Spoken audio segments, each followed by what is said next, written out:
Hello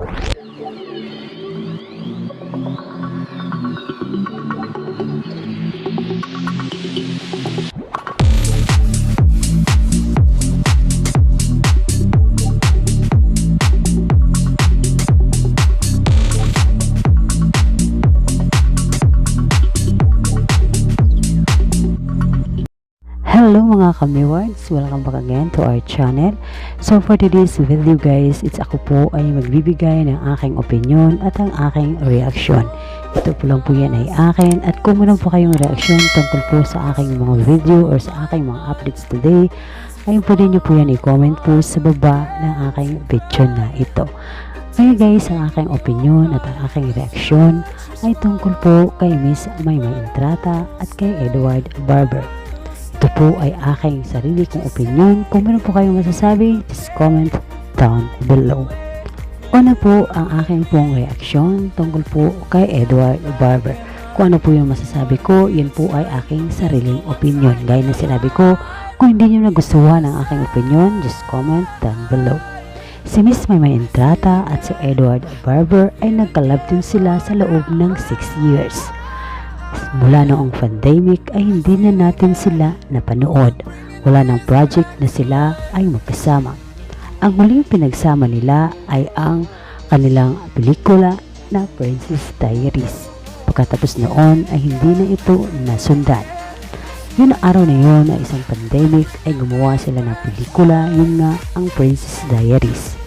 At kung ano man ang dahilan kung bakit hindi yun nasundan ay tanging sila lang ang nakakaalam. Pero para po sa aking opinion, yun na po yata ang huli nilang pagsasama sa big screen o sa isang pelikula. Hindi na natin aasahan na meron pa yung kasunod.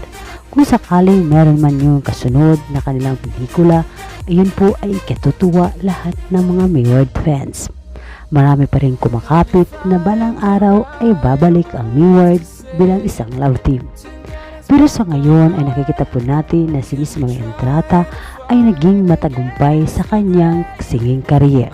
Sa katunayan ay nagkaroon na siya ng maraming album, at ito po ay kasunod-sunod. Magkasunod ito nang inilabas po ito sa social media. Tanging si Maymay lang ang naging desisyon siguro na maging isa siyang solo artist. Samantala, ito naman si Edward Barber, magamat hindi sila magkasama palagi ni Maymay sa pelikula o sa TV series man, ay naging aktibo naman si Edward bilang isang hosting. Katunayan, siya ngayon ang indie man na host ng ABS-CBN. Nung kakatapos lang ng Forever Grateful ay tanging si Edward Barber ang isa sa naging host nito. Kasama niya si Bianca Gonzalez. At lahat ng mga artist ngayon sa Pilipinas, especially mga lalaki, ay tanging si Edward lamang ang mayroong kakaibang talent sa pagdating sa pag-host. Kaya naman ay hangad po ng lahat na sana ay magkaroon si Edward ng TV hosting na regular sa ABS-CBN. Kung hindi man siya sasabak ngayon sa pelikula, sasabak naman siya bilang isang host. At sigurado ito po ay magiging isang tagumpay niya. Dahil alam po natin na magaling talaga mag-host or mag-interview ng isang artista si Edward Barber. Samantala si Miss Maymay Entrata naman ay nakikita ko na naging matagumpay ito bilang isang solo artist.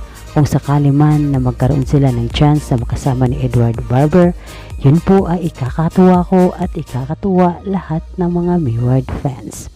Yan po guys ang aking opinion. Kung po kayong comments, reaction at opinion sa video inyong napanood, just comment down below.